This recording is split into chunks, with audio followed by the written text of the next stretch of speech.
నమస్కారం. ఒకే ఒప్పందం, కానీ ఇద్దరు పెద్ద నాయకులు చెప్పినవి రెండు వేరువేరు కథలు. ఒకవైపు అమెరికా అధ్యక్షుడు డొనాల్డ్ ట్రంప్ ఇది మా వాణిజ్య విజయమని గట్టిగా ప్రకటించారు. మరోవైపు భారత ప్రధాని నరేంద్ర మోదీ ప్రకటన చూస్తే అందులో కొన్ని ముఖ్యమైన విషయాలు అస్సలు లేవు. మరి ఈ ఒప్పందం వెనుక అసలు కథేంటి? రండి, ఈరోజు మనం దీని లోతుల్లోకి వెళ్దాం. కథ ఇక్కడే మొదలైంది అన్నమాట.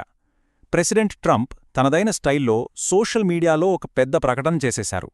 ఆ పోస్ట్ చూస్తే అది కేవలం నంబర్ల గురించి కాదు, ఏకంగా ఇండియా ఇంధన విధానాన్నే మార్చేస్తాం, విదేశాంగ సంబంధాలనే మార్చేస్తాం అన్నంట పెద్ద మాటలున్నాయి. అంటే ఇది కేవలం ట్రేడ్ డీల్లాగా లేదు, ఒక పక్కా పొలిటికల్ స్టేట్మెంట్లాగా ఉంది. సరే, ఇప్పుడు ఈ స్లైడ్ చూడండి. అసలు కథ అంతా ఇక్కడే ఉంది. ఇద్దరు నాయకుల ప్రకటనల మధ్య తేడా ఎంతుందో గమనించారా? ఒకవైపు ట్రంప్ ఏమో 4 చాలా ముఖ్యమైన పాయింట్స్ చెప్పారు. మరోవైపు మన ప్రధాని మోదీ కేవలం ఒకే ఒక్క పాయింట్ని ఓకే చేశారు. మరి మిగతా 3? వాటి గురించి అసలు మాటే లేదు, పూర్తి సైలెన్స్. ఎందుకలా?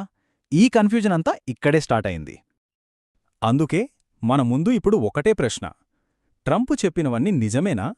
లేకపోతే మోదీ మౌనం వెనుక మనకు తెలియని ఇంకేదైనా స్ట్రాటజీ ఉందా? రండి, ఈ విశ్లేషణలో మనం సరిగ్గా ఈ ప్రశ్నకే జవాబు వెతుకుదాం. అయితే ఈ డీల్ అనేది ఒక్క రోజులో జరిగిపోయింది కాదు.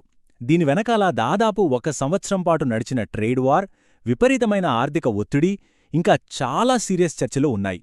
ఆ జర్నీ ఏంటో మనకు తెలిస్తేనే ఈ డీల్ అసలు రూపమేంటో అర్థమవుతుంది. ఒక్కసారి ఈ టైమ్లైన్ చూడండి. ప్రెషర్ ఎలా బిల్డ్ అయిందో క్లియర్గా తెలుస్తుంది. ఫస్ట్ ఏప్రిల్ 2025లో యుఎస్ మన వస్తువులపై 25% టారిఫ్ వేసింది. ఆ తర్వాత మనం రష్యా నుంచి ఆయిల్ కొంటున్నామని చెప్పి ఇంకో 25% పెనాల్టీ టారిఫ్ వేసింది. దాని ఎఫెక్ట్ ఏమైందంటే ఆగస్ట్ వచ్చేసరికి మన ఎక్స్పోర్ట్స్ దారుణంగా పడిపోయాయి. ఇక ఆ ఒత్తిడి తట్టుకోలేక జనవరి 2026 నాటికి కొన్ని మన ఇండియన్ కంపెనీలు రష్యా ఆయిల్ కొనడం ఆపేశాయి. చూసారా? సరిగ్గా నెక్స్ట్ మంత్ ఫిబ్రవరిలోనే ఈ డీల్ అనౌన్స్మెంట్ వచ్చింది. ఏకంగా 50%! ఆలోచించండి, ఇది ఎంత పెద్ద నంబరో. అంటే ఈ డీల్కి ముందు మన ఎక్స్పోర్టర్స్ అమెరికాకు పంపే ప్రతి వస్తువుపై ఇంత భారీ ట్యాక్స్ కట్టాల్సొచ్చేది. ఇది మన ఇండస్ట్రీస్, ముఖ్యంగా టెక్స్టైల్స్, జెమ్స్ అండ్ జ్యువెలరీ లాంటి రంగాలపై ఎంత పెద్ద భారం వేసుంటుందో కదా. రైట్, ఇప్పుడు అసలు విషయానికొద్దాం. ఈ ఒప్పందాన్ని కొంచెం విడదీసి చూద్దాం.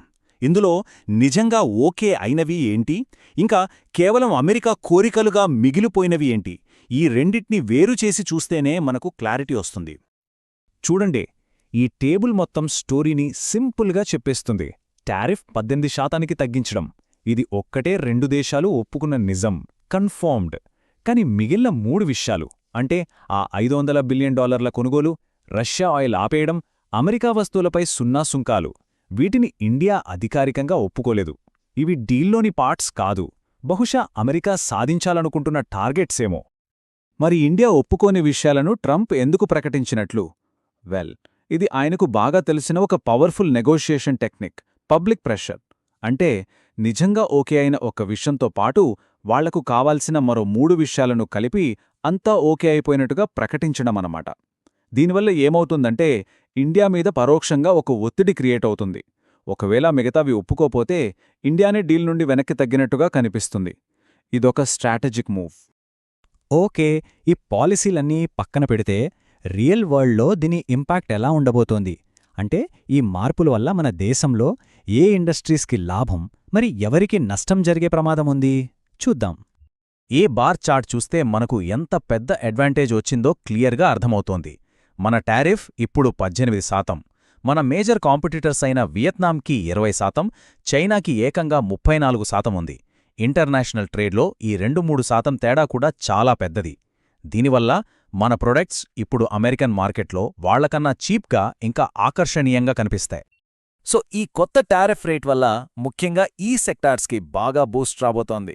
Textiles, gems and jewellery, leather, chemicals, electronics, ఇంకా మన ఫార్మా ఇండస్ట్రీ, ఇవన్నీ యుఎస్ మార్కెట్లోకి ఈజీగా ఎంటర్ అవ్వగలవు. దీని అర్థం ఎక్కువ ఎక్స్పోర్ట్స్, ఎక్కువ ఉద్యోగాలు. కానీ ప్రతి లాభం వెనుక ఒక రిస్క్ కూడా ఉంటుంది కదా. ఈ డీల్లో ఇంకా కన్ఫర్మ్ కాని ఆ మిగతా భాగాల వల్ల మన దేశంలోని ఒక చాలా ముఖ్యమైన రంగం ప్రమాదంలో పడే ఛాన్స్ ఉంది. అదే మన అగ్రికల్చర్ సెక్టార్. ఒకవేళ ట్రంప్ చెప్పినట్టు అమెరికా వ్యవసాయ ఉత్పత్తులపై మనం సుంకాలు సున్నాకి తగ్గిస్తే దాని ప్రభావం మన దేశంలోని కోట్ల మంది రైతుల మీద పడుతుంది. ఆలోచించండి, అమెరికా ప్రభుత్వం నుండి భారీ సబ్సిడీలు పొందే అక్కడి ప్రాడక్ట్స్తో మన చిన్న రైతులు ఎలా పోటీ పడగలరు? ముఖ్యంగా పాల ఉత్పత్తులు, మొక్కజొన్న లాంటి వాటిలో. ఇది కేవలం డబ్బు విషయం కాదు, మన రైతుల భవిష్యత్తుకు సంబంధించిన ఒక సెన్సిటివ్ ఇష్యూ. మన ఈ డీల్ని కేవలం ట్రేడ్ యాంగిల్లోనే చూస్తే సరిపోదు. ఇది గ్లోబల్ పాలిటిక్స్ అనే ఒక పెద్ద చెస్బోర్డ్ మీద వేసిన ఒక ముఖ్యమైన ఎత్తు. దీని వెనకాల చాలా పెద్ద స్ట్రాటజిక్, జియోపొలిటికల్ కారణాలున్నాయి. అసలు ఈ డీల్ కరెక్ట్గా ఇదే టైంలో ఎందుకు కుదిరింది? ఇది యాదృచ్ఛికమైతే కాదు, దీని వెనక వేరే గ్లోబల్ ఈవెంట్స్ ఇంపాక్ట్ చాలా స్పష్టంగా కనిపిస్తుంది. దీని వెనుకున్న స్ట్రాటజీ ఏంటంటే, ఈ డీల్కి కొద్ది రోజుల ముందే ఇండియా యూరోపియన్ యూనియన్తో ఒక భారీ ట్రేడ్ డీల్ సైన్ చేసింది. దాన్ని mother of all trade deals అని కూడా అన్నారు. అంటే యూరోప్కి మన మార్కెట్ డోర్స్ ఓపెన్ అవుతున్నాయన్నమాట. ఆ టైంలో అమెరికా వెనుకబడిపోవడానికి ఇష్టపడలేదు. సో బహుశా ఆ యూయూ డీల్ అనేది యుఎస్తో బేరసారాల్లో ఇండియాకు ఒక బలమైన కార్డ్లా ఉపయోగపడి ఉండొచ్చు. సో ఇదంతా చూశాక మన ముందొక ఫండమెంటల్ క్వెశ్చన్ మిగులుతుంది. ఇండియా యుఎస్ రిలేషన్షిప్ అనేది నిజమైన నమ్మకంతో కట్టుకున్న బంధమా, లేక కేవలం ఎవరికి వాళ్లు తమ అవసరాల కోసం ఒత్తిళ్ల మధ్య చేసుకున్న ఒక సర్దుబాటా? ఈ డీల్ భవిష్యత్తు చాలా ప్రశ్నలపై ఆధారపడి ఉంది. అగ్రికల్చర్ విషయంలో ఇండియా చివరకు ఒప్పుకుంటుందా? ఆ $500 బిలియన్ టార్గెట్ నిజంగా ఉందా, లేక అదొక మాట మాత్రమేనా? మన ఎనర్జీ డిఫెన్స్ కొనుగోళ్లలో మన స్వాతంత్ర్యం ఎంతవరకు ఉంటుంది? అన్నింటికన్నా ముఖ్యంగా, రేపు నాయకులు మారితే ఈ డీల్ పరిస్థితి ఏంటి? వీటన్నిటికీ సమాధానాలు రాబోయే రోజుల్లోనే తెలియాలి. చివరిగా ఒక్క మాట, ఈ మొత్తం కథ మనకొక ముఖ్యమైన పాఠం నేర్పుతుంది. గ్లోబల్ ట్రేడ్లో గానీ, పాలిటిక్స్లో గానీ మనం చదివే హెడ్లైన్ ఎప్పుడూ పూర్తి కథను చెప్పదు. అస్సలు కథ ఎప్పుడూ ఆ హెడ్లైన్స్ వెనుకే ఉంటుంది.